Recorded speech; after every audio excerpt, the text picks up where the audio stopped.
Então, vocês estão vendo aí a aula? Não, a gente está vendo no modo slide do PowerPoint. É que se. Ou se. Ah, Ou agora se sim. é isso, Agora beleza. foi, né? Fechou. Foi. Bom, boa noite a todos. Eu sou o Gustavo, eu sou ginecologista obstetra, sou sexologista. E aí a aula o tema que foi proposto foi sexologia, Oi?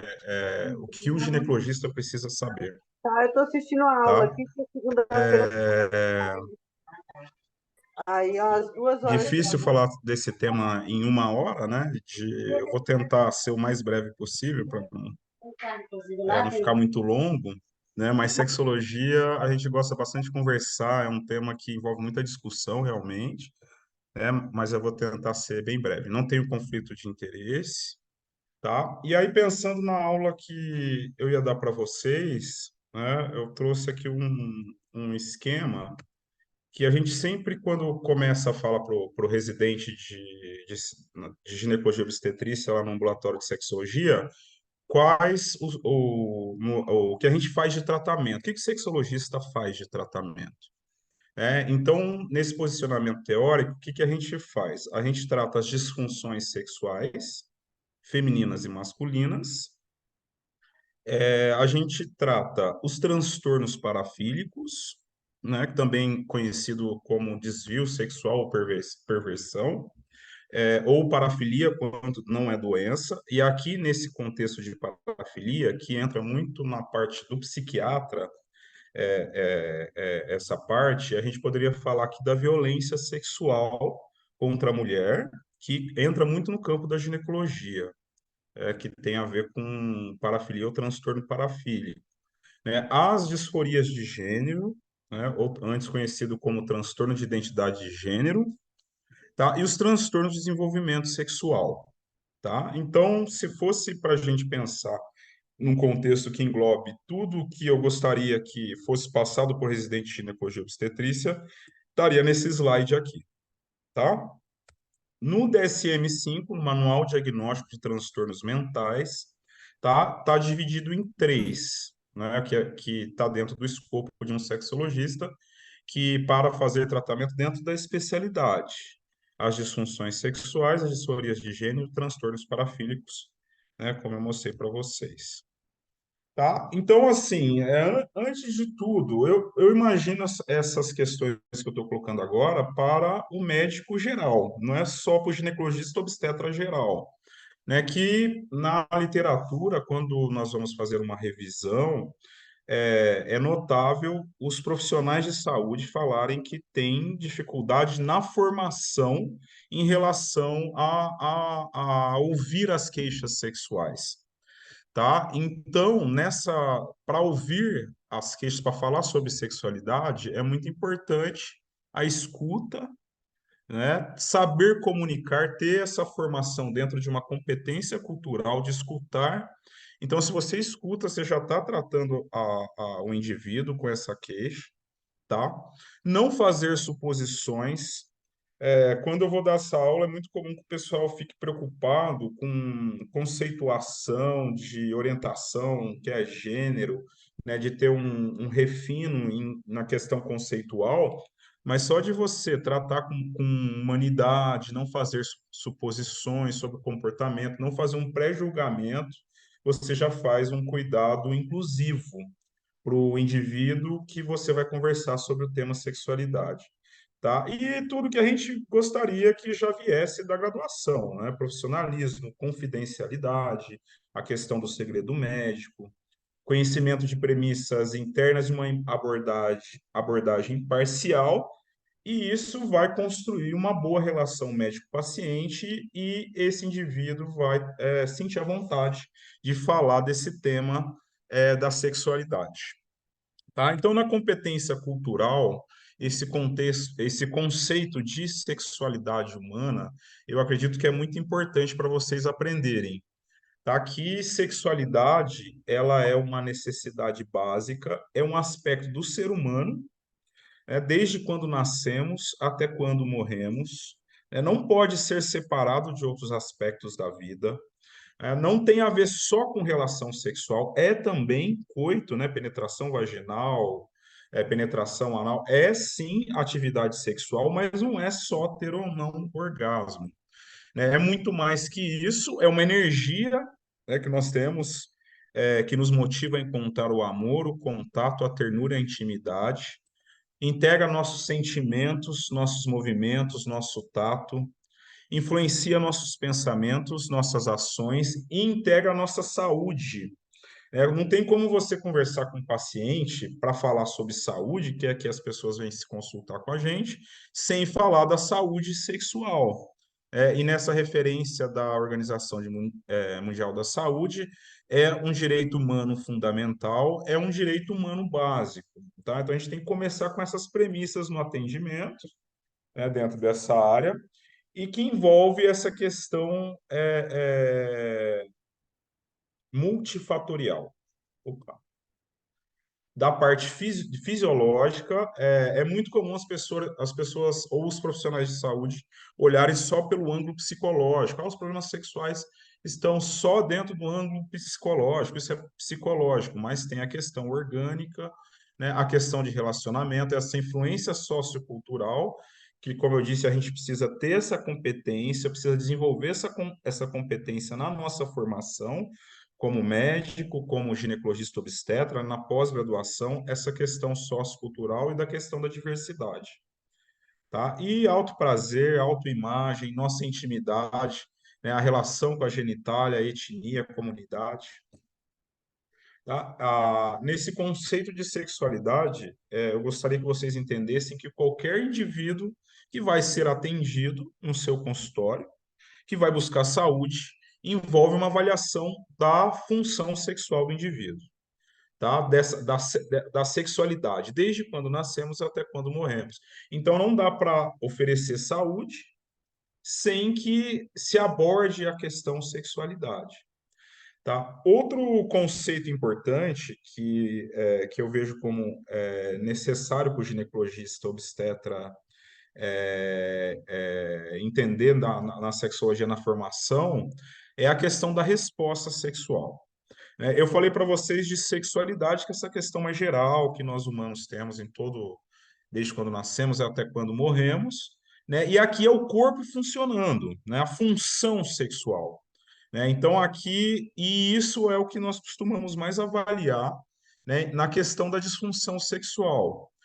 E essa teoria, ela ficou muito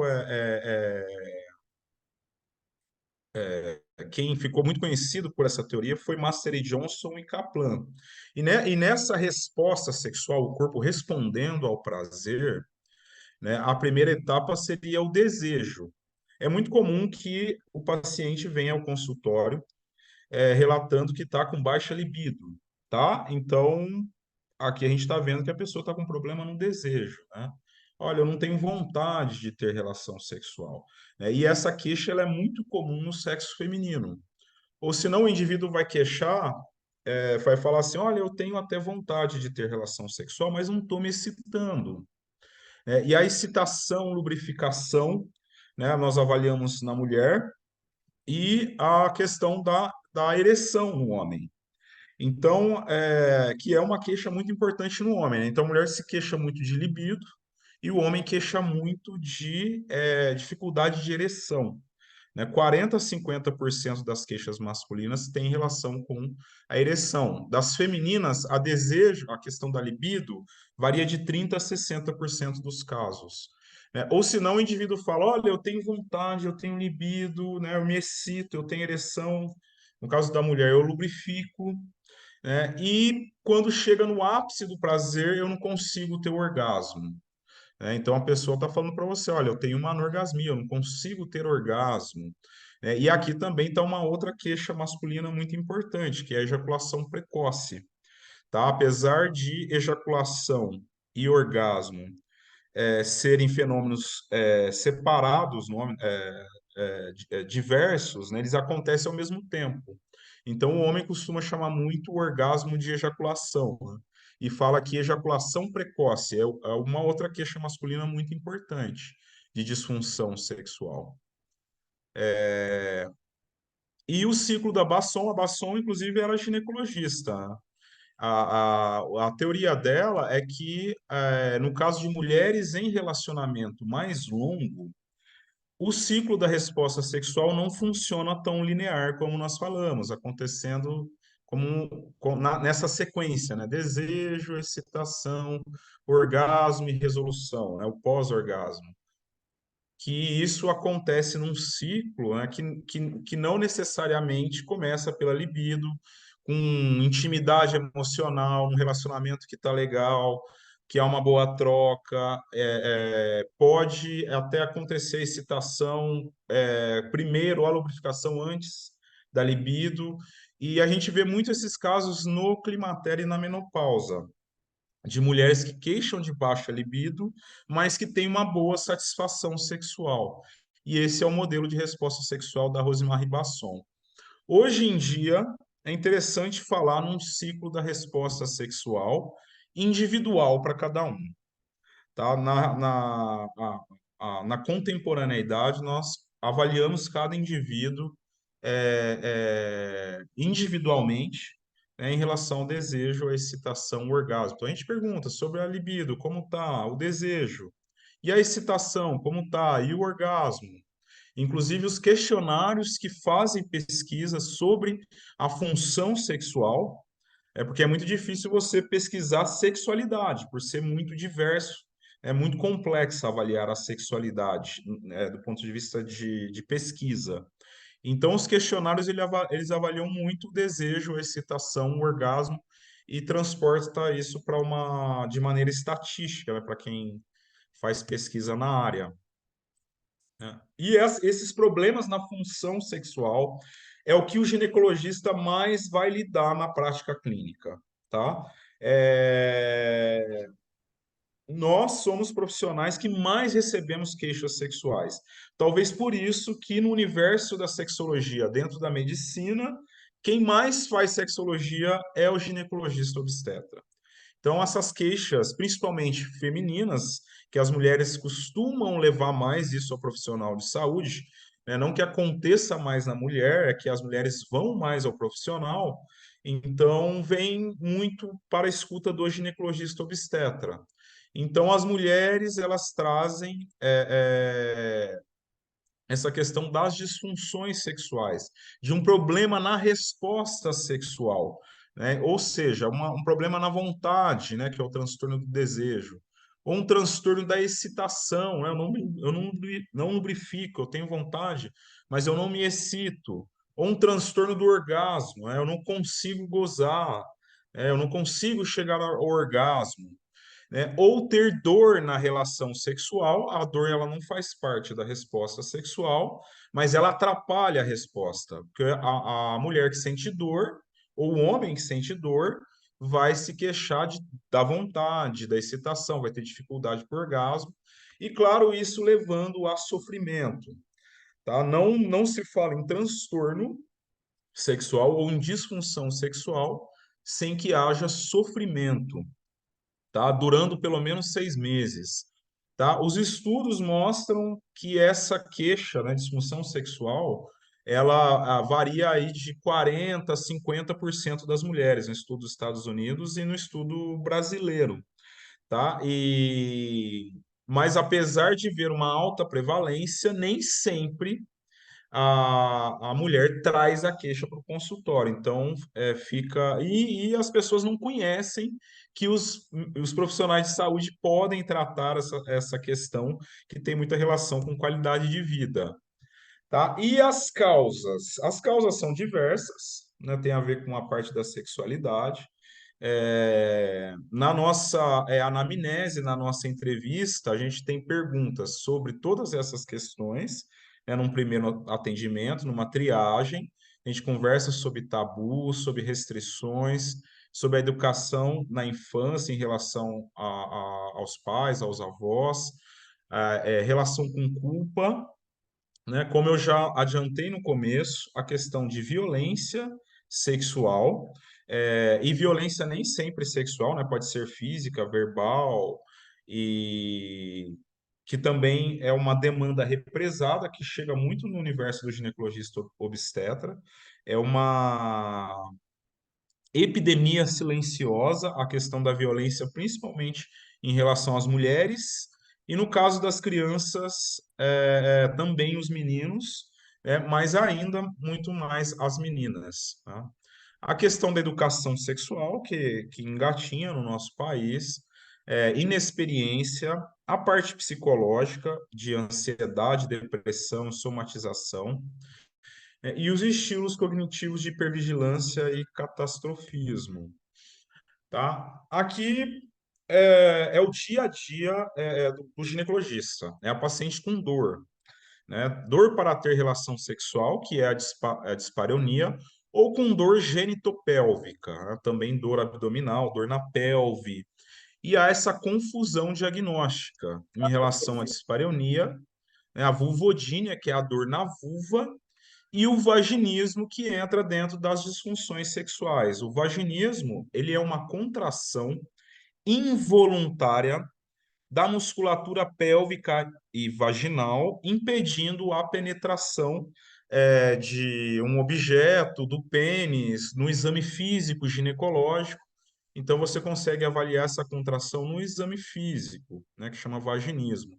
E a vulvodínia costuma frequentar muito o consultório do ginecologista obstetra especializado em patologia do trato genital inferior, e a gente faz uma tabelinha com a PTGI, nós da sexologia, quando é o caso, é a vulvodínia, tá? Então, e o diagnóstico inicial, né, essa triagem diagnóstica, ela vem primeiro para o ginecologista geral, tá? E aí, na anamnese, na entrevista, é importante pontuar se é ao longo da vida essa queixa sexual que você tem, né, de libido, de excitação, de lubrificação, de orgasmo, tem desde o começo, desde quando você iniciou sua vida sexual, ou começou a partir de algum momento?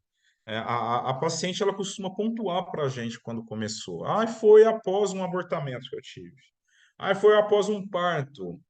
Foi após um câncer, né, um câncer de mama e câncer do colo do útero, que nós temos muitos casos lá no Hospital da Mulher. Foi após progressivamente, quando eu descobri que eu tinha endometriose, né? E acontece em todas as situações, com todos os parceiros, ou só em situações específicas?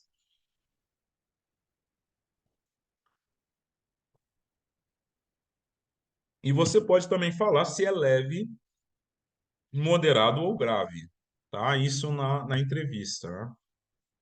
E, claro, o principal momento de queixa sexual, e isso, mais uma vez, está dentro do universo do ginecologista, é a menopausa, tá? A menopausa é o momento que a mulher costuma queixar mais do ponto de vista da sexualidade dela, né? Em relação ao desejo, à excitação, ao orgasmo. Todas as queixas sexuais, elas aumentam nesse momento, tá? Aqui no estudo da Valadares, de 2009, colaboradores, né, como as mulheres se queixaram bastante de desejo sexual, depois excitação, depois orgasmo. Então, nessa avaliação orgânica que eu estava dizendo para vocês, não dá para terapia sexual, orientações sexuais, sem que a paciente esteja com estrogênio baixo. Não havendo contraindicação a estrogênio, né, o estrogênio tem muita relação com ressecamento vaginal, e principalmente a paciente que tem como prática sexual principal a penetração vaginal, ela fica muito queixosa quando há essa baixa, esse hipoestrogenismo do momento da menopausa, tá? Então, o estrogênio ele tem uma relação importante em relação ao humor, ao sono, né, ao trofismo vaginal. Ele potencializa a ação da ocitocina, tá? Que é um hormônio ligado à proximidade, né, ao afeto, e tem relação também com o odor e a textura corporal. Tá? Então, nessa avaliação orgânica da paciente com queixa sexual, e no momento da menopausa, o momento principal de queixa nesse contexto, a reposição de estrogênio é muito importante. Havendo contraindicação os medicamentos alternativos que nós temos em relação à terapia hormonal também têm muito benefício no tratamento das queixas sexuais, tá? Lubrificante à base de água, óleo de coco, laser terapia, a gente tem várias opções não hormonais e nós fazemos bastante essa parte nas pacientes pós-tratamento de câncer de mama no Hospital das Mulheres, da mulher. A progesterona, ela costuma inibir a libido, né? Inibir a testosterona, tá? E é um contexto também que visita bastante o consultório do ginecologista obstetra, né, da paciente que inicia um anticoncepcional oral, um método contraceptivo, hormonal e começa a se queixar na função sexual, tá? Então a progesterona ela tende a inibir, tá? Mas de qualquer maneira é muito importante entender do contexto multifatorial da sexualidade humana. Nem sempre a progesterona vai ser a vilã da resposta sexual, tá? E aqui a ocitocina, né, que é o hormônio como eu falei para vocês, tem a ver com o toque, com a proximidade. A vasopressina parece ter também uma ação na sexualidade, modular a ação da testosterona e melhorar a cognição. Nesse quadro, é para entender a ação dos antidepressivos na função sexual. Tá? Também é muito comum que nossos pacientes estejam em uso de uma medicação com ação em neurotransmissores, e isso pode interferir na função sexual, né? E aqui também, aproveitando a prolactina no contexto, que a mulher amamentando, ela também fica muito queixosa em relação à libido. Tá? Aliás, um outro momento importante de queixa sexual feminina é o momento pós-parto, tá? E aqui mostrando o motivo, né? Porque a prolactina alta, ela diminui o desejo sexual, tá? Então, hoje em dia, a gente nem costuma considerar disfunção sexual no momento pós-parto, tá? Ou até um ano assim pós-parto, tá? Mas de qualquer maneira, o ginecologista geral ele precisa discutir essa questão no pós-parto, né? Principalmente na quarentena, que nós costumamos fazer um atendimento 10 dias pós-parto, um atendimento 40 dias pós-parto. Depois a paciente ela costuma voltar 3, 4 meses para fazer novamente a ginecologia, que a gente dê vazão e converse sobre as questões sexuais, porque é um momento importante de queixa sexual, é um momento pós-parto, tá? E um dos motivos também orgânicos é esse aumento da prolactina. Já a dopamina, ela tende a estimular, aumentar o desejo. A acetilcolina e o óxido nítrico melhoram a circulação e melhoram a excitação. A serotonina, ela pode diminuir o orgasmo e a noradrenalina, ela tende a aumentar o orgasmo, tá? E aqui o que influencia no climatério, é um momento importante também de queixa, além do momento pós-parto, a questão de como a mulher vê a sexualidade antes, né, do período do climatério, tá? Se ela já vinha com uma boa atividade sexual, uma boa relação com o exercício da sexualidade dela, a tendência é que esse momento de hipoestrogenismo haja mudança no corpo, mas ela não se queixe tanto. É um momento que o parceiro também comece a ter queixa sexual também, tá? Também acontecimentos de luto, divórcio também nesse momento da vida, tá? Nesse momento, há ganho de peso, incontinência urinária, problemas de sono, muito estresse, uso de medicações e polifarmácia, e como eu falei, estrogênio e androgênio diminuído, tá? A própria mudança relacionada à idade e a adaptação a essas mudanças corporais, a relação com a autoimagem, autoestima, o envelhecimento e a senescência saudável, como essa mulher se vê no espelho, as preocupações com a saúde, né? Porque a há um aumento, inclusive, de infecções sexualmente transmissíveis na senescência, na terceira idade.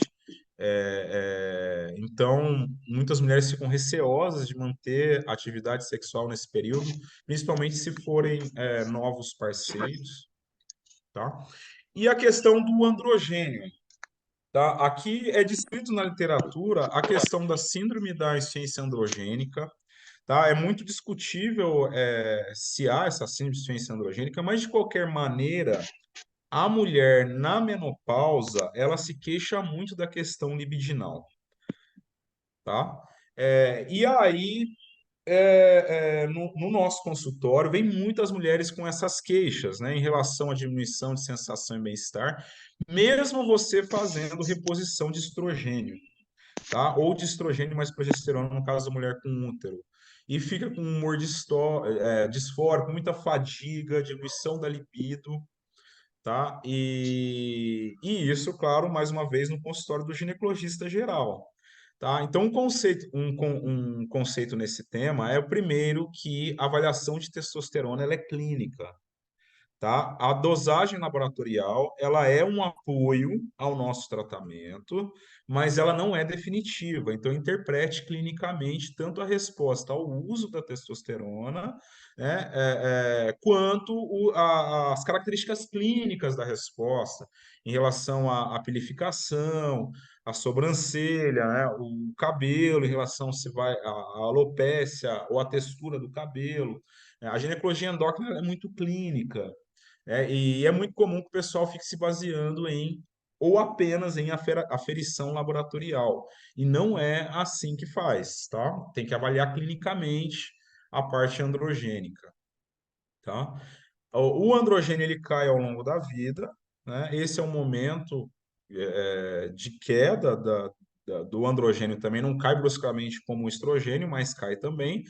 E aí a mulher queixa muito da questão libido e, nossa, isso vai ter bastante no consultório de vocês, tá? E o uso de androgênio é evidência A de uso para a questão das disfunções sexuais da mulher após a menopausa, tá? A questão é saber usar a questão da dosagem e efeito colateral que o pessoal, a paciente e os profissionais de saúde têm pesado um pouco a mão no uso da testosterona, né? Há uma banalização do uso aqui, mas lá no Hospital da Mulher, o que a gente tem usado é de 300 a 600 microgramas por dose diária de aplicação, né, nesses casos específicos.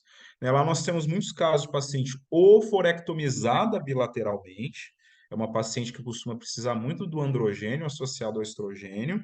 A paciente pós-tratamento de câncer de colo do útero, que faz irradiação pélvica, também costuma precisar bastante de androgênio. E a paciente que, mesmo a gente fazendo a terapia hormonal, ela continua com queixa libidinal, de disposição, é a outra paciente que a gente usa evidência A. Fora isso, aí são as questões off-label que a gente está falando. Tá? E agora, para a gente chegar para o final, né, e abrir para dúvida, né, a questão, então, prática para o ginecologista obstetra. Tá? Então, muitos dos problemas encontrados pelos casais, eles decorrem da falta de conhecimento ou experiência, ideias errôneas sobre sexo, sobre sexualidade, que é o que acabamos de discutir, incapacidade do casal de falar sobre suas preferências sexuais. Então, se você fizer um breve aconselhamento, né, e nesse breve aconselhamento, muito importante, a sua capacitação cultural, como a gente estava conversando, há uma diversidade sexual de práticas, então é importante essa capacitação na graduação e na pós-graduação, né, no curso de ginecologia e obstetrícia, para você fazer esse breve aconselhamento. Tá? Então, fazer educação sexual já melhora muitos casos. Quanto você acha? Eu acredito que 70, 80% dos casos já melhora só com essas orientações. Se for para fazer investigação, fatores do passado que afetaram o desenvolvimento psicossexual, as questões contextuais presentes, interpessoais, ambientais, socioculturais, os fatores orgânicos, né? Nessa anamnese, realizar um vínculo e não fazer julgamento, acolher a queixa sexual, né, de forma em que você escute aquele momento em que a pessoa queira falar sobre esse tema, tá? As características populacionais, pedagógicas e catárticas. E o que costuma fazer muito problema na parte sexual para a mulher se queixar mais. É a parte de desinformação e desconhecimento, né? Essa preocupação sobre o que é normal e vem perguntar para a gente isso, né? Então é importante que a gente se capacite para saber como se portar diante dessa explicação, como ginecologista geral, não como especialista. Falsas concepções sobre sexualidade humana, inadequações sexuais, diminuição de autoestima, e aqui também a gente colocaria a questão da autoimagem genital também, como essa mulher vê a genitália dela, a ansiedade, a deterioração do relacionamento. Na nossa especialidade, sexologia, e transferindo isso para a ginecologia geral, é, pensar sempre quem é esse binômio, né? No casal, quem está se relacionando. Trazer junto da queixa sexual que é trazida geralmente individual, como é esse relacionamento, como é esse casal. Tá? Então, antes de você fazer alguma avaliação, pense também, questione sobre como é esse relacionamento, a parte do casal. E a gente convoca a parceria para o atendimento também, tá?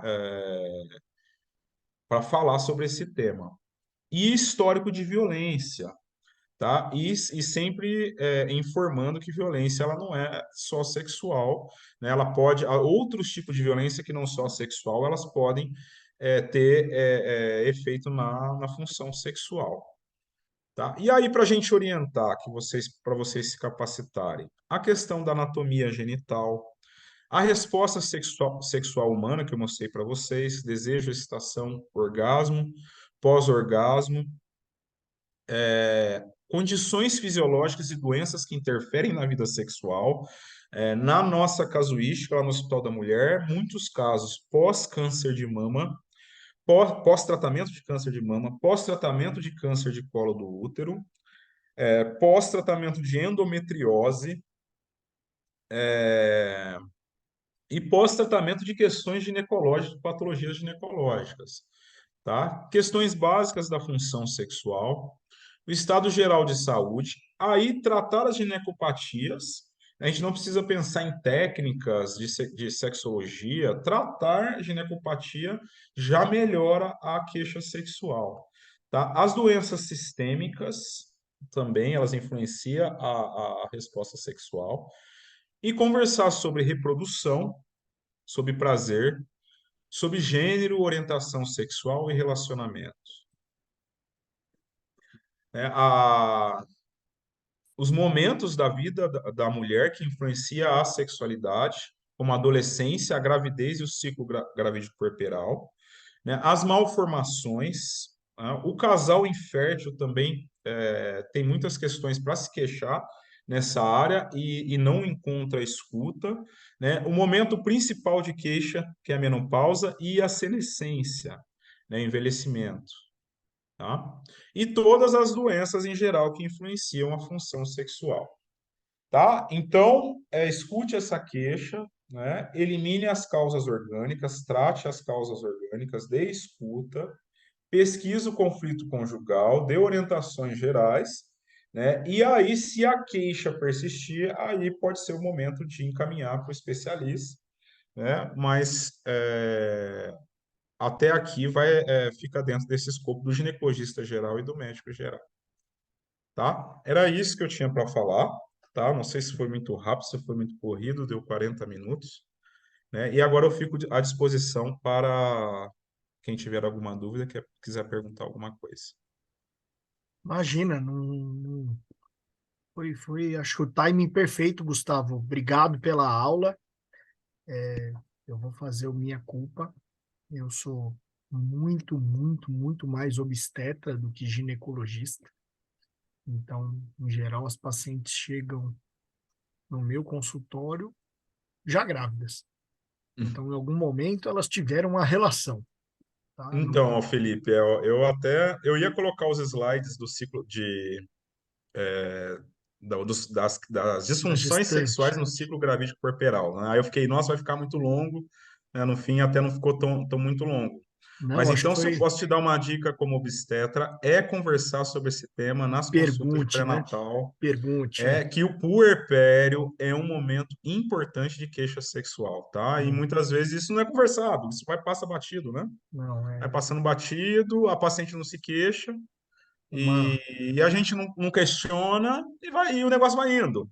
Até o momento que chega para o sexólogo, no caso, uma das né? Como eu coisas estou falando aí, como uma das especialista. coisas que eu aprendi, que eu achei bem interessante, é que assim, o puerpério, na verdade, ele começa quando nasce o bebê, né?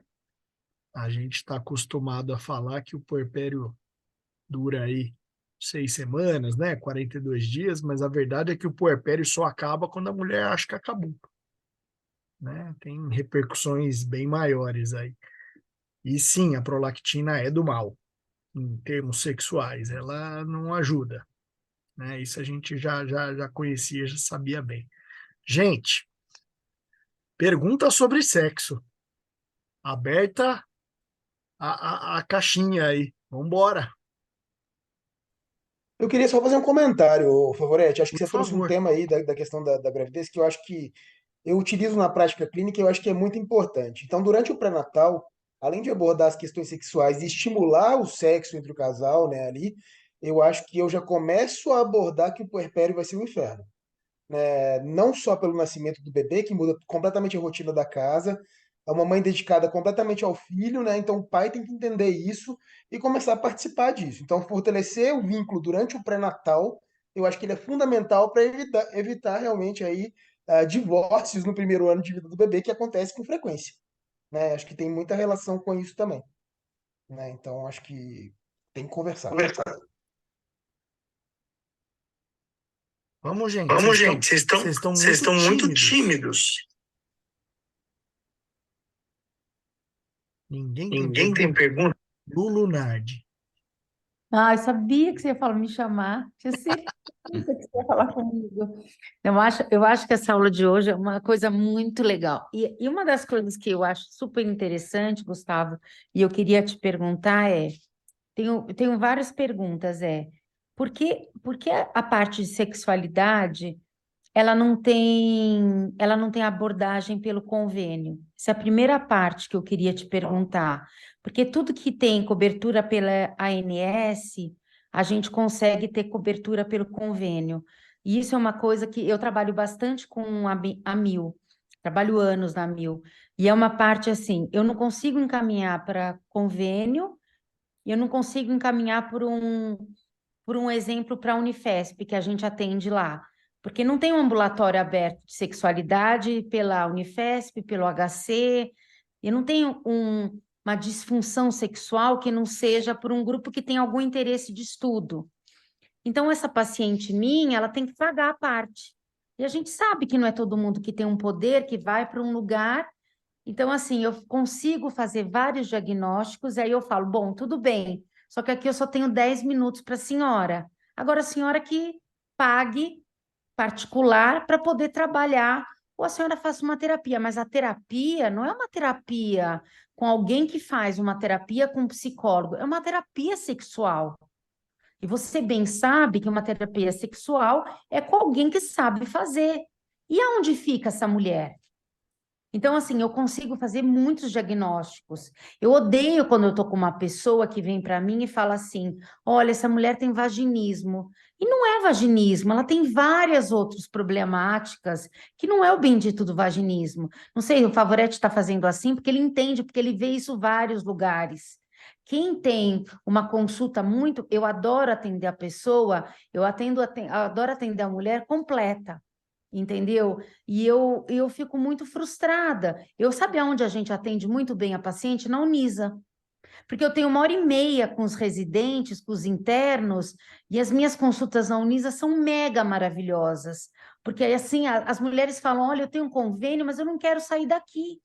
Porque a gente entende a mulher completa. E aí elas conseguem contar para a gente dos abusos. Às vezes elas são abusadas pelo próprio parceiro, que está lá na sala de espera, que a gente consegue tirar da sala, porque os internos, os residentes, fazem um trabalho incrível. Então, eu quero entender por que que eu não consigo ter um centro que não seja universitário, porque às vezes a universidade ela consegue, por causa do cross, muitas vezes privilegiar e muitas vezes amaldiçoar os encaminhamentos. E por que que eu não consigo ter um código de ANS para eu conseguir trazer essas mulheres para o convênio? Essa é a minha primeira pergunta. E a história do puerpério, eu tenho muita gratidão pela Sabrina Sato, que ela conseguiu dar voz às mulheres no puerpério. E eu, graças a ela, eu hoje consigo escutar as mulheres falarem: olha, eu, graças a Sabrina Sato, eu consegui dizer para o meu marido: não toque em mim durante 2 anos, que o meu puerpério durou igual da Sabrina Sato, que ela conseguiu dizer que o sexo dela era uma porcaria, e ela falava para o marido dela que ela não queria transar. Então, a Sabrina Sato, ela conseguiu dar voz a muitas mulheres. Ela conseguiu dizer que o pós-parto era uma porcaria. Então, acho que ela conseguiu... A mídia, algumas coisas é muito legal. Então, acho que hoje a gente conseguiu verbalizar isso. Então, acho que o puerpério hoje, a gente tem muita coisa no Instagram, no YouTube, que a gente até indica para as pacientes e fala: olha, vai lá e segue, que tem muita gente dizendo que o pós-parto nem sempre é tão legal. Então, eu queria que você pudesse abordar esses assuntos para a gente. Tá. E, ô, Lu, então a sua primeira pergunta, o que que eu acho, né? Eu trabalho com sexologia desde 2007, né? Foi quando eu terminei minha residência lá na maternidade, na casa maternal.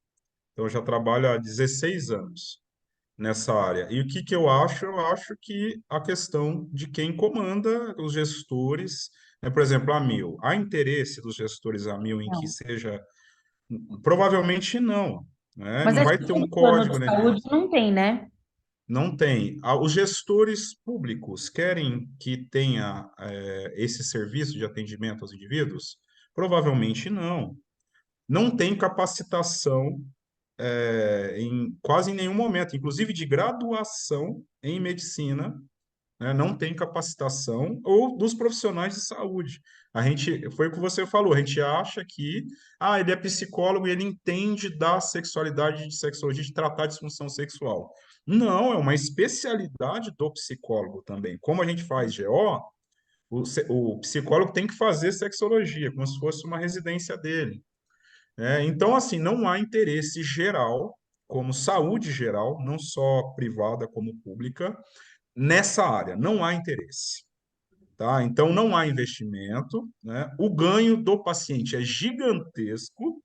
A gente percebe, como você falou, nesse olhar holístico, né? E melhor ainda, o paciente só tem a ganhar com equipe interdisciplinar, que aí envolve fisioterapeuta, envolve psicólogo, com capacitação na área, eu estou falando, tá? Com formação, né? E a equipe, e o ginecologista obstetra, tá? E o psiquiatra, e o urologista. Então, tem vários contextos dessa parte multifatorial que pode ser abordada, mas não há conexão entre as áreas nessa parte, e não é desvalorizado, né? Vamos dizer assim. O pessoal não dá o devido valor a esse tema. Aí, como você disse, quem tem dinheiro para pagar, vai e paga no mundo privado, tem conhecimento de que existe, né? A primeira coisa que muita gente nem sabe que existe a área, mas também nós estamos falando de uma área de 70 anos, basicamente 1950, né? 70 anos aí. Então há muito desconhecimento, mas a pessoa que tem, que sabe que tem e pode pagar, aí ela vai e melhora esse contexto dela, essa área, porque ela vai e busca profissionais nessa área e acaba pagando privado. Então, tanto é que no Hospital da Mulher a gente já faz isso há um tempo, e por várias vezes já houve a possibilidade da gente não existir mais como um setor específico, né? setor de sexologia, que o Fabiano, por exemplo, passou lá, né? Um setor. Tem o setor da violência sexual e tem o setor da sexologia, em que a gente faz a terapia, faz com equipe, tudo isso, esse mundo dos sonhos aí que a gente está pensando de sexologia, né? Mas mesmo assim, mesmo lá, a gente já sofreu, será que vai continuar a sexologia? Não vai? A sexologia não dá volume de atendimentos, precisa ter ganho, vai atender o paciente 1 hora, onde já se viu isso, tem que atender em 20 minutos, entendeu? Então é uma questão complexa que a gente como sociedade, nós como sociedade, devia pensar também, né? Não só a rede privada, a rede pública, porque nós estamos muito deficitários. Engatinha assim, e sem perspectiva de melhora, tá? Eu achava que fosse melhorar um tempo atrás, 2015, 2016. A minha impressão é que piorou a nossa educação sexual, da sexualidade que faz parte da gente, né? Todo ser humano tem, né? Todo mundo tem isso no corpo, né? Nós, profissionais de saúde, paciente que traz, e a gente não entende ainda e nem faz esse esforço para melhorar essa questão. E aí vai já entrando no porpério, que foi a sua outra pergunta que você me falou. Até alguém fez algum Tem comentário alguns sobre o comentários aqui porpério. no chat, isso que eu ia falar, A gente Gustavo. tem que ver, gente, mais uma vez, isso com naturalidade. Com naturalidade. Quando você põe. Porque assim, o filho veio de uma relação sexual, né? Olha, é uma sexualidade envolvida. A pessoa é atendida, vai lá, essa reprodução é como se fosse a realização de um ato sexual. Então, por que não abordar isso? Né? Tá amamentando. A amamentação é descrita em 1905 por Sigmund Freud, no livro Três Ensaios da Teoria da Sexualidade, da fase oral, da sexualidade infantil. Por que é tão difícil falar dessas questões, né? Que a mãe põe para amamentar. Então, a gente tem que trazer isso para a conversa, porque é natural do ser humano, entendeu? Isso tem que ser natural. A gente acaba complicando isso por essa dificuldade em lidar com algo que é nosso, que nasceu com a gente. Aí a gente pega lá o pessoal que é religioso, mas Deus fez a gente assim, né? Com essa libido, com essa questão da sexualidade. Então, converse, mesmo que a pessoa seja religiosa ou mais conservadora, no íntimo dela, ela tem sexualidade. E ela vai conversar disso com quem? No bar da esquina, tomando uma cerveja com o colega, vai desabafar com a irmã. Não, ela precisa ter uma Ué, escuta Tem, qualificada. tem até uns bares que você escuta, viu, Gustavo? Então, Tem. Você o escuta muita problema coisa no bar, até isso, vai ver na inclusive. internet, né, vai se orientar pela internet, e aí, nesse contexto, a escuta não é qualificada e acaba causando iatrogenia nessa área. E aí, quando a paciente vai se tratar, ela vai fazer a terapia sexual, a gente vê, ela vem toda contaminada com questões iatrogênicas que foi orientado errado para um confidente, ou na internet, ou foi buscar alguma coisa por aí, né, sobre o tema, sem embasamento nenhum e acaba piorando a disfunção, né? Trocar de parceiro, né, também de ver, né? Troca de parceiro, né? E isso é atrogenia também, né? A pessoa tem que avaliar essa questão. Então, acho que é isso, Lu. É difícil. é, Você podia lá participar com a gente fica horas, o Fabiano sabe, a gente fica horas falando disso. Se deixar, vamos para É, o tema da reunião clínica da sexologia. Dá para ficar umas 5 horas falando desse tema, né? mas o que que vocês já fizeram em relação ao ministério? Porque, assim, como vocês, como são um grupo forte, um grupo de pós, um grupo de a parte acadêmica, qual é a frente em relação a ministério? Porque tudo que eu acho que vem em relação a Febrasgo, a ministério, para a gente poder melhorar a sociedade, as pacientes. O que que você faz frente uma vez eu fui chamada para a SBRAS para poder, na época que eu estava no início do HIV, porque a gente estava mexendo na parte da sexualidade da mulher HIV.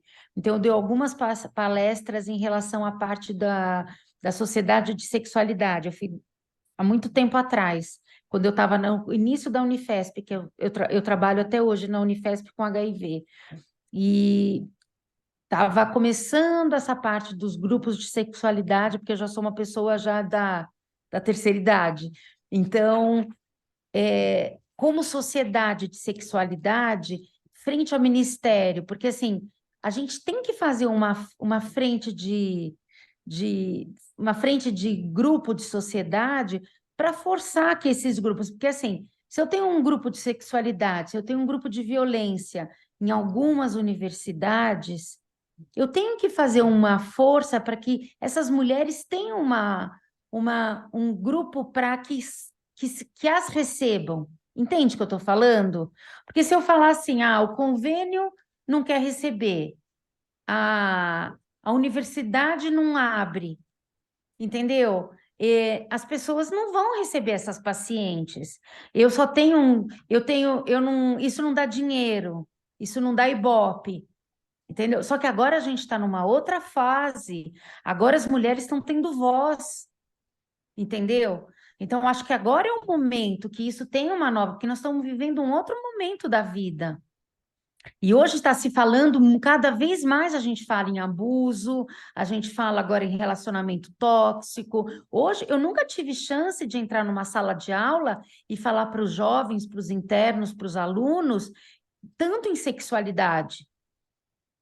As meninas hoje querem falar de si. Quando é que você entrou numa fase que você conseguia falar para as meninas em masturbação, em descobrir seu próprio corpo? Entendeu? Hoje você fala da Disney, das princesas, e você não fala da princesa do romântico, você fala, essa princesa. Hoje eu estava conversando com a minha filha sobre Ariel, e ela falou: ai, essa princesa é boba, é mimada. E eu falei: essa princesa é muito mais do que isso. A gente está falando da menina que ela está lutando contra o patriarcado do pai, e ela está falando sobre não ir mais atrás de uma mulher que sai atrás de um príncipe para ir atrás de um casamento. Então está tudo mudando hoje. Então agora a sexualidade, isso que você está trazendo para as meninas hoje, para as mulheres, é exatamente o teu lugar de fala agora é muito mais forte. Então agora eu acho que as sociedades têm que ir para ministério, tem que ter um trabalho muito mais forte. Eu acho que hoje você está vindo para a gente tão importante quanto qualquer protocolo de qualquer placenta prévia, sabe? Hipertensão, diabetes, porque eu acho que hoje teu trabalho é o trabalho do momento. Porque eu tenho uma menina de 17 e eu quero que hoje ela tenha toda a formação do que você está trazendo para mim. Eu quero que você tenha, hoje eu quero que você tenha a mídia. Entendeu? E se não é através da universidade, vai ser através da onde? Não sei se você está conseguindo entender aonde eu quero chegar. Eu estou Então, entendendo. Estou entendendo, é o que eu acho estou te que dizendo. Há muitos anos, né, eu venho tendo essa luta aí que você está falando, né, de altos e baixos, de às vezes vontade de desistir, né, ou segue um pouco no privado, às vezes no público, é o que você está falando. Mas a gente sempre encontra barreiras, tá? É como se fosse uma guerra, barreiras para falar desse tema, tá? Eu já cheguei a sofrer censura, assim, mas hoje muito de ser menos. chamado na sala para falar com chefia, né, numa universidade que eu trabalhava, não vou citar não, mas eu fui chamado para falar com a coordenação. Eu estava dando aula de sexologia, né? Falando de sexo. Basicamente essa aula que eu dei para você, a mesma, basicamente, né? E fui chamado na sala privada para saber o que eu estava falando, como se fosse um absurdo o que eu tinha falado. Uma questão assim, eu acho que foi de maturidade, né, do aluno, Sim. do aluno ou da aluna que reclamou. Mas é nesse nível. Aí você se inibe. Caramba, o que será que eu falei, né? Você já fica já medindo palavras, então você é perseguido. Não é tão fácil falar desse tema, é difícil, entendeu? Você pisa em ovos, não é fácil. E não Gustavo, tem apoio, eu não na tem apoio nenhum. Unisa, eu acho que foi o ano passado, os Favoretti não estavam. O ano passado eu adoro esse tema, e eu sempre abordo isso quando eu estou dando algum caso clínico, alguma coisa. E eu estava fazendo um caso clínico e fazia de conta que eu era tipo uma paciente, e era uma paciente no climatério com problema de sexualidade. Só que não era eu, era fingindo que eu era uma paciente. Não, E eu, mas se a Luciana tá no climatério é falência ovariana precoce, né, Lu? Aí, Não, por favor. não era eu, era tipo eu fingindo que eu era paciente. E chegou na diretoria, na coordenação, que eu estava dizendo a minha vida sexual. E eu estava contando para os alunos como era a minha vida sexual e que eu tinha que ser mandada embora, eu tinha que ser demitida e, tipo, não era a minha vida. E que eu estava falando de sexo dentro da sala de aula por uma aluna que era muito evangélica, era de uma igreja tal, e que ela não. E ela era uma aula de GO, e a menina estava no curso de GO. E lógico que o diretor da faculdade, que era um antigo que agora acabou de sair, ele falou: Isso é ridículo, mas eu tenho que dar uma resposta. A outra, que era a outra coordenadora que não era o Favorete, era a Baracá, falou: Pelo amor de Deus, eu não sei nem o que responder. Eu gostaria até de mandar embora essa aluna do curso, porque ela não pode ser médica. Absurdamente, a professora ela estava falando sobre um caso clínico de sexualidade, Ô, falando do Lu, problema do ressecamento, das disfunções sexuais que a mulher tem. Então, assim, isso acontece no dia de hoje. E eu fiz questão de responder. A professora Cláudia, que respondeu comigo, a coordenadora do internato, mas a gente teve que responder. Eu fiz questão de responder. Então, a gente tem essas barreiras. E que bom que a gente tem. ô, Lu, Graças a mas Deus. só para fazer um comentário, por exemplo, eu que vim do Pérola, que passei com o Gustavo lá e que tem uma área de sexologia, Nelson Gonçalves é sexólogo, né? Foi Ali meu falando professor na meu residência. chefe da residência. Eu aprendi Enfim, sexologia com ele, amo. dentro do hospital, a gente via como a área era jogada meio de lado, né, Gustavo? Eu acho que a luta que foi durante muito tempo, o ambulatório quase foi extinto, né? A gente sabe que houve até uma perseguição ao Nelson depois, porque ele é sexólogo e não é uma área tão importante dentro da ginecologia, né? Tão importante, né? Então, as pessoas interpretam dessa forma, infelizmente. Mas, Gustavo, eu queria te fazer uma pergunta, cara. Você tem algum estudo? Você viu alguma coisa? Eu tenho visto muito da pornografia impactando saúde mental, impactando na sexualidade das pessoas. O que você tem visto de mais atual em relação a isso? Eu acho que isso é uma pergunta interessante.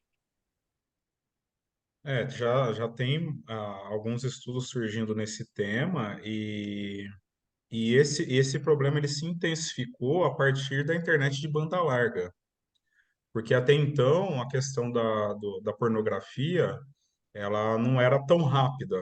Então, hoje em dia, o pessoal consegue ver muito rapidamente vários segmentos, ele consegue mudar o vídeo um para outro, ver partes que ele prefere, né? E isso, claro, é que vários adolescentes começam a vida sexual dessa maneira, né? Vendo a partir dessa, vamos dizer assim, é fake, né? É um cinema.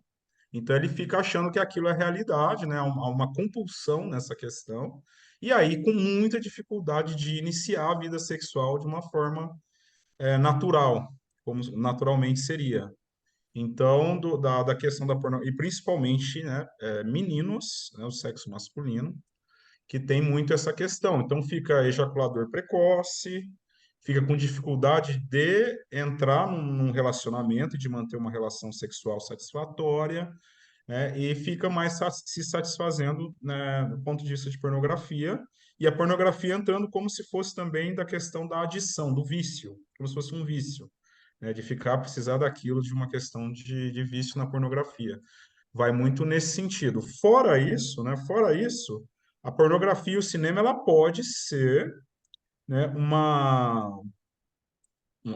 algo que te ajude como uma técnica nas questões sexuais.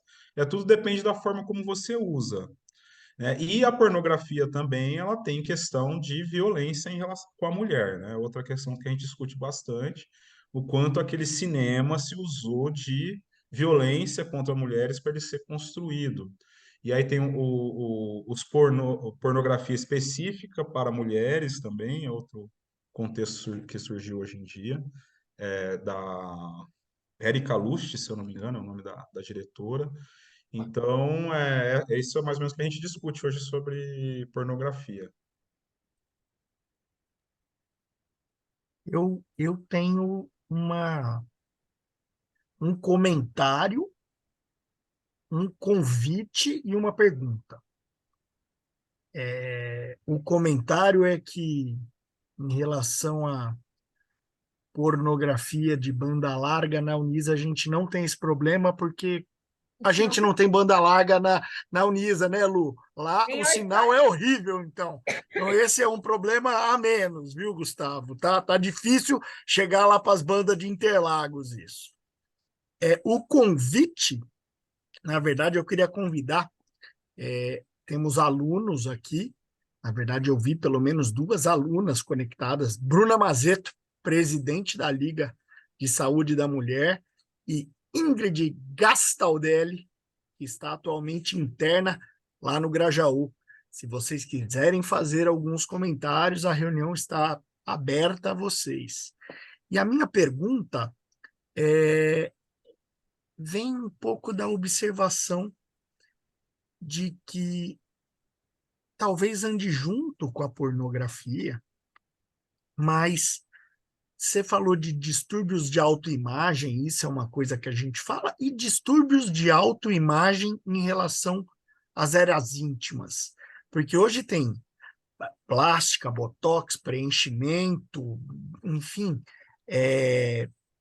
prepulsoplastia, enfim, surgiu uma área praticamente nova, né, de estética genital. Queria que você comentasse sobre isso e sobre aquelas pacientes, né, que têm, por exemplo, queixas genitais recorrentes e você examina e não tem nada. E uma delas é praticamente o corrimento com odor. E eu sempre falo que vagina tem cheiro de vagina. Enfim, queria saber seus comentários, Gustavo. Como eu estava falando no decorrer da aula, hoje tem essa questão da autoestima ou autoimagem genital.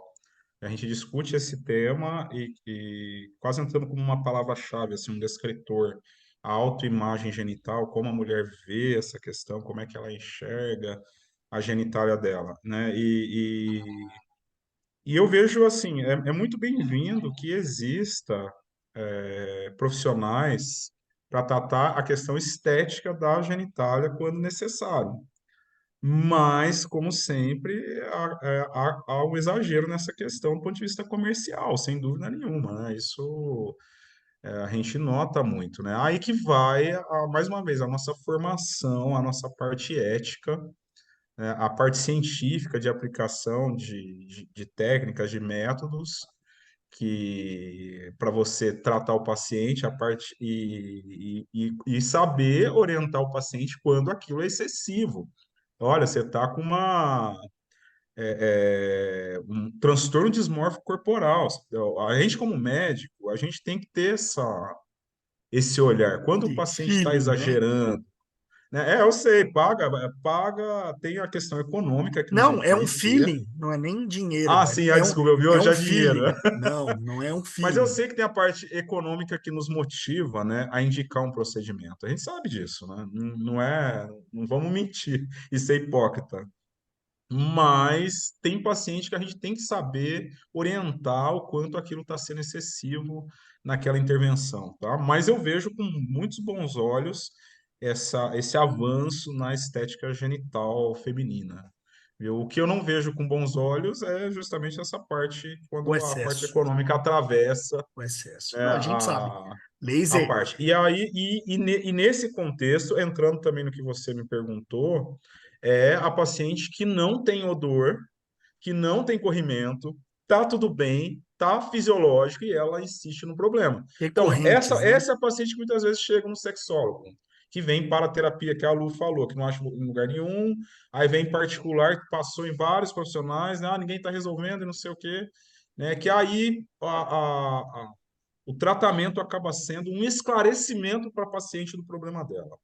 Basicamente, o que a gente faz é isso. E nesse esclarecimento, é uma anamnese minuciosa, é um acompanhamento minucioso, às vezes com 2, 3 atendimentos, para mostrar para a paciente, né, que ela não tem problema nenhum, de trazer o parceiro. A gente tem uma técnica que se chama exame médico conjunto, que é examinar junto com a parceria, né? Nem sempre é do sexo masculino, e a gente cheira o especo, né? Sniff test, igual a gente faz. Ó, parceiro, parceria, ó, sente o cheiro aqui também, ó, paciente. Ó, tá tudo bem, ó, bate foto, né? Basicamente é esclarecer para a pessoa que ela não tem problema nenhum. Tem a ver com somatização, né? Vai entrando um pouquinho dentro da psiquiatria também, tá? Aí a equipe interdisciplinar também que precisa nesse contexto muitas vezes. Eu digo mais, Gustavo. A Lu falou que tem dificuldade. Na verdade, essa dificuldade acho que todo mundo tem de achar profissional qualificado que age, que atue nessa área, né? Lu, eu tenho contato de uma físio, que é para quem eu encaminho esses casos. Essa físio fez o curso de sexologia, então é, é, trabalha com biofeedback, técnicas muito interessantes, sabe, Lu? E que melhoram muito a vida da paciente. Eu tive uma em especial, que era uma transição menopausal, e que a mulher voltou no consultório e era outra pessoa, né? E só respondendo agora a Lu, aproveitando que temos alunos aqui presentes, se tiver uma queixa desse tipo, Lu, você sabe qual vai ser minha resposta, né? Minha resposta vai ser tipo, se organizar direitinho, todo mundo transa, vão ser felizes, pelo amor de Deus. Que mais, gente? Eu A quero, eu quero Carolina queria perguntar ali, a Carolina. Caroline, pode perguntar, Carol. Será que sou eu? Acho que sim, sua Acho mão que é está você. levantada. Tá bem. Nossa, parabéns pela aula, assim, muito interessante. Estou fascinada e eu tenho certeza que é um universo enorme para a gente discutir. Precisa de outras aulas, tá? Precisa de mais espaço para isso.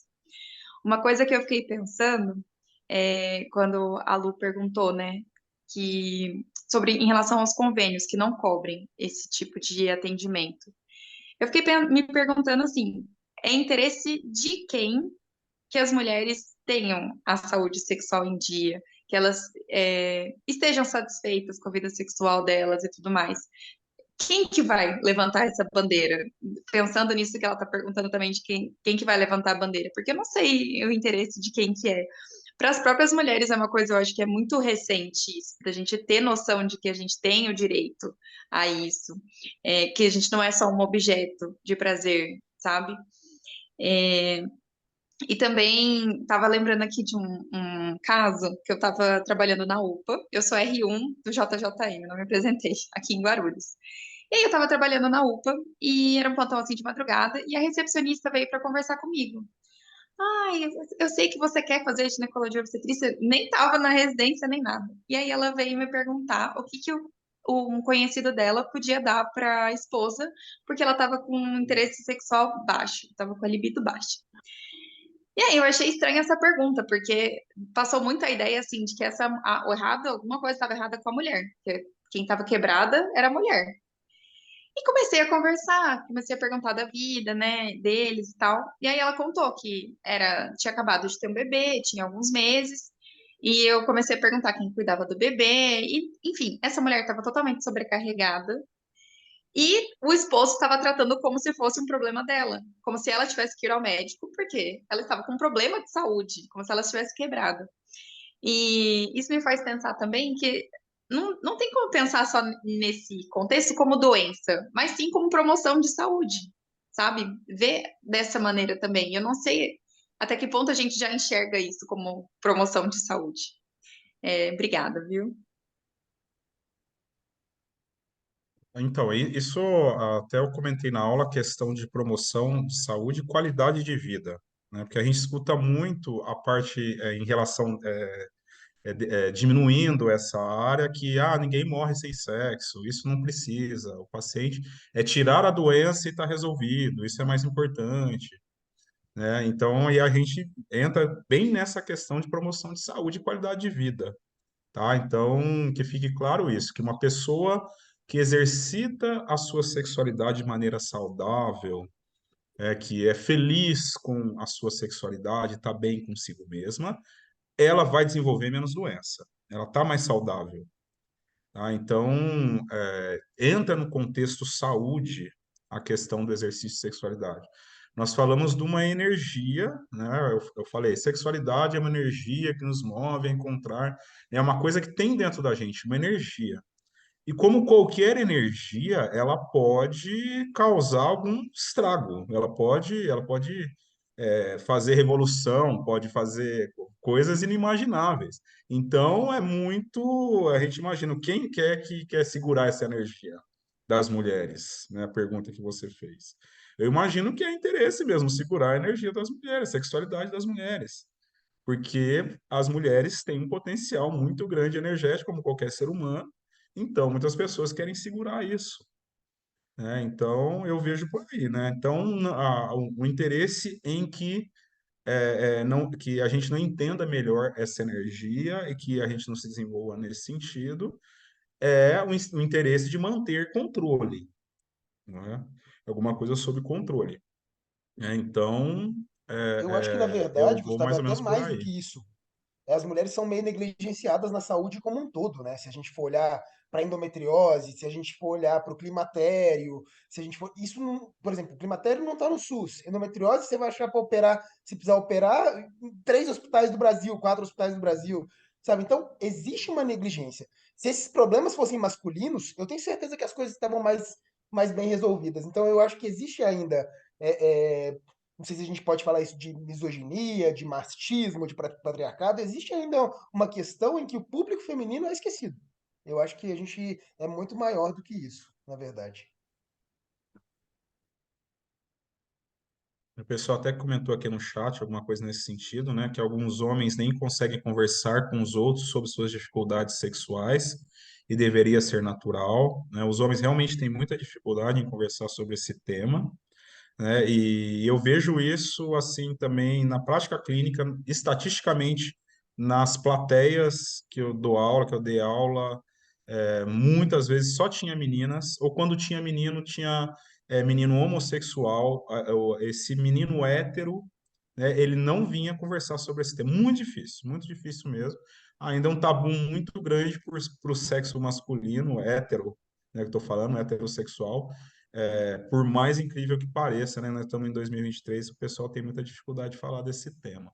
E quando Quem, vai é a quem, quinta série, né? Fica fazendo piadinha. quem fez a pergunta foi a Luciana Mello. Luciana Mello ainda está presente. Se ela quiser abrir o microfone, falar alguma coisa, eu sempre recomendo um documentário que está no YouTube, então é gratuito, chama Silêncio dos Homens. Toda vez que fala sobre sexualidade, paternidade, essas coisas, é um documentário muito interessante. Então, explica um pouco do pensamento dessa vergonha masculina em falar sobre sentimentos, sexualidade, enfim. Quem não assistiu, vou colocar aqui no chat, documentário Silêncio dos Homens, no YouTube. E aí também aqui, para não deixar a É. pergunta, Que, a que, ela, que ela Laísa Lima pergunta. Isso, essa aí. perguntou da questão, mais uma vez, a questão da atividade sexual, ela tem que ser muito natural em relação ao paciente e o profissional de saúde. A gente realizando, tendo relação sexual, pode ejetar leite, né? Ocitocina vai sair. A ocitocina tem a ver com a excitação e o orgasmo, pode ejetar leite, né? Então, se isso te incomoda, então vai colocar um adesivinho no mamilo para ter relação sexual, né? Ah, o parceiro quer fazer o sexo oral nas mamas e para ele tá tudo bem. É conversar naturalmente sobre isso, né? Que são questões naturais de seres humanos. E aí através de pensar sobre essas possibilidades, eles vão ver o que eles vão fazer entre quatro paredes, aquele casal. Entendeu? O importante é que converse naturalmente. Ó, vai ter algum problema do ponto de vista de fazer mal para a saúde? Não vai. Entendeu? Então é só orientar, é só conversar naturalmente com coisa que são humanas, né? Naturais para a gente. Conversar com naturalidade, né? Com profissionalismo sobre esse tema que tá de boa. Os casais eles vão e se viram entre eles. Entendeu? Eles querem o que geralmente o casal quer, que você autorize aquela prática, né? Como se você falasse, só pode fazer que não tem problema nenhum. Eles querem escutar isso aí.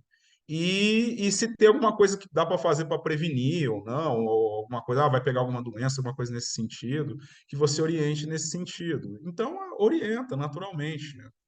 Não tem segredo. Muitas pacientes que elas fazem, elas colocam, né, aquele que as mulheres usam para não escorrer leite no sutiã e coloca para ter atividade sexual. Geralmente as mulheres usam isso.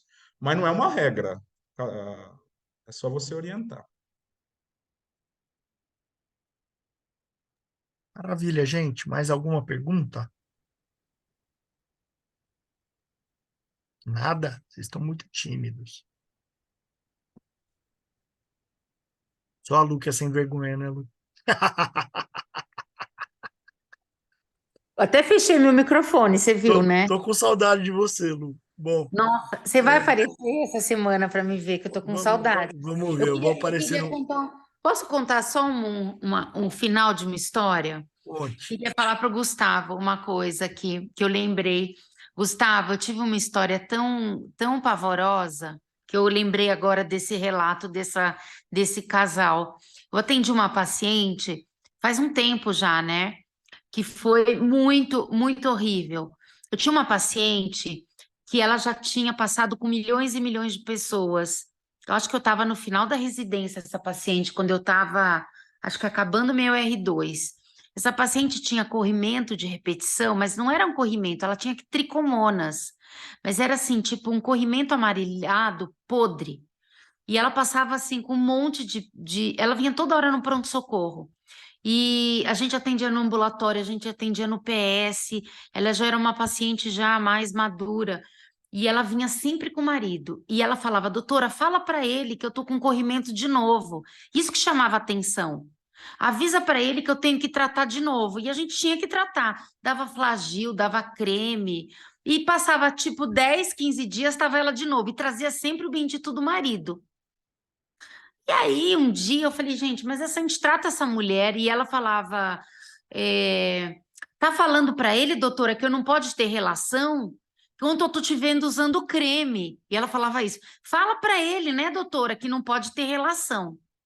E a gente tinha na residência um ambulatório que era pré-natal personalizado e tinha um ambulatório de gineco personalizado, que era para a gente aprender a ser médico. Eu fiz residência no ambulatório no Hospital Ipiranga, do SUS. E aí eu catei essa paciente para mim, que ela me incomodava. E eu não conseguia. Tá escutando? Tá. E eu não conseguia entender o que acontecia com essa criatura. Eu falava, gente, esse marido apronta um tanto que essa mulher tem DST. A gente até fez uma lâmina, era trico que essa mulher tinha. Escherichia coli tinha naquela lâmina, porque a gente tinha um microscópio. Um dia, alguém chamou esse marido para algum lugar e eu fiquei sozinha com essa mulher. Aí eu falei para ela, olha, alguma coisa está estranha com a senhora, porque ninguém pode ter corrimento a cada 10 dias. Esse seu marido é caminhoneiro, esse teu marido apronta, o que acontece com a senhora? Porque a gente trata a senhora toda semana. Ela falou, não, doutor, ele não faz nada, eu não quero transar com esse homem. Eu tenho pavor desse homem. Ele me força a transar, ele me obriga a transar, ele quer transar todo dia, toda hora. Na verdade, esse marido dela, ele era um viciado em sexo. No final da história, para resumir, porque já está muito adiantado da hora, sabe o que ela fazia? Ela pegava fezes e injetava na vagina. Porque na cabeça dela, ele só respeitava não transar no período que ela estava em tratamento do corrimento. Então, quando ela estava tratando a parte da leucorreia, aí ele falava, bom, tá tratando, eu não vou transar. Então, o artifício dela foi arranjar ter corrimento toda hora. Então, ela pegava fezes e injetava na vagina. Isso, para mim, foi a coisa mais assim, traumática que eu vi na vida. Foi a primeira vez que eu vi um abuso entre um marido e uma mulher que hoje a gente caracteriza como um estupro, né? Porque uma pessoa ser violentada pelo próprio marido é exatamente isso. E na época que eu estava na residência, faz anos atrás, a gente não sabia lidar bem com isso, né? A gente chamei o preceptor que não soube lidar com a situação, a gente conversou com o marido era daqueles nordestinos que acha que ele tem poder sobre o corpo da mulher, E tipo, nossa, foi uma situação tão horrível, e agora eu tô me lembrando dessa história. Então, olha quantos e quantas mulheres são vítimas do próprio parceiro. E hoje em dia, 2023, muita gente não sabe disso ainda, viu? Olha como falta educação, que ela pode falar não para o marido. Não, mas isso hoje a gente. Isso até hoje não sabe. Muita Hoje. gente não sabe. A gente está hoje aqui, o Léo Santana tem uma música que ele fala, não é não, né? Eu amo essas músicas, né? Então é isso que eu tô falando, cara. Eu amo você hoje, tô apaixonada por você. Para mim, o Favorete tem que pôr você no nosso ambulatório. Você tem que fazer sexo. O Favorete tem que contratar ele para amanhã, porque a gente tem que fazer sexologia. A Temos gente vaga, temos vaga. não, você tem Temos vaga, Gustavo. Vai para lá que com o Thomas. conversar com ele. Aí, ó. Não, eu me Ele, proponho a ajudar a montar, né? Eu não consigo, em definitivo, assim, né? Eu moro em Perdizes, né, aqui em São Paulo. é que Para ninguém mim, a atrasa. questão é a distância. Eu já tive a oportunidade de trabalhar aí, né? E para mim, sempre a grande dificuldade era é a distância, né? Não, para a gente Mas também. ajudar a montar e espalhar isso, eu fico à disposição. A gente pode começar um núcleo aí, né, de desenvolvimento e depois aí com o pessoal tendo. A gente já ajudou na Paulista, essa que começou na Paulista, quem começou lá junto na obstetrícia foi a doutora Tânia, que foi quem fundou lá do Hospital da Mulher. A doutora Tânia Mauadi Santana, ela acompanhou muito tempo lá na Escola Paulista para ajudar a montar o serviço na obstetrícia Eu sou de relativamente sexologia. próximo da Carol Ambrogini, que tem o projeto Afrodite aqui na Sim, Unifesp. sim. Ela é uma pessoa É. bem, bem, bem legal. Acho que Uhum. Tem a Tereza também, em Biruçu, que também sim, também é uma o Fabiano querida. conhece ela também, lá da Escola Paulista.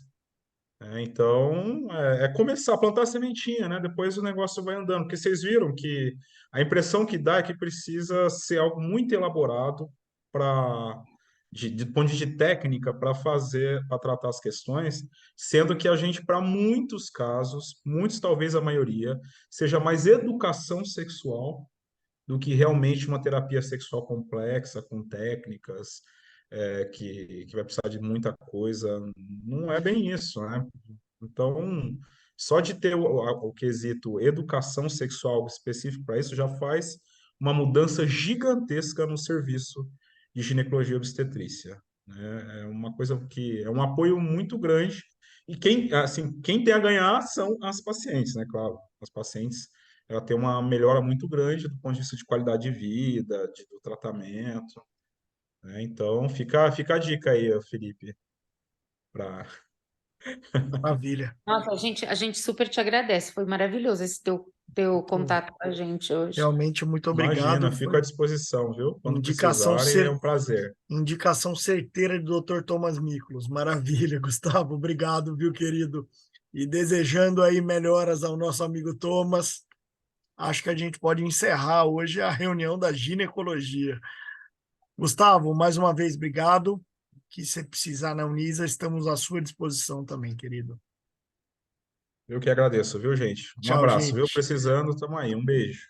Tchau, Valeu, Lu. Gustavo. Tchau, Fabiano. Tchau. Beijo, Tchau, Tchau, gente. pessoal. Tchau, Boa Lu. Fabiano. noite, Tchau, boa Tchau, Lu. Favorete. noite. Falou. Tchau.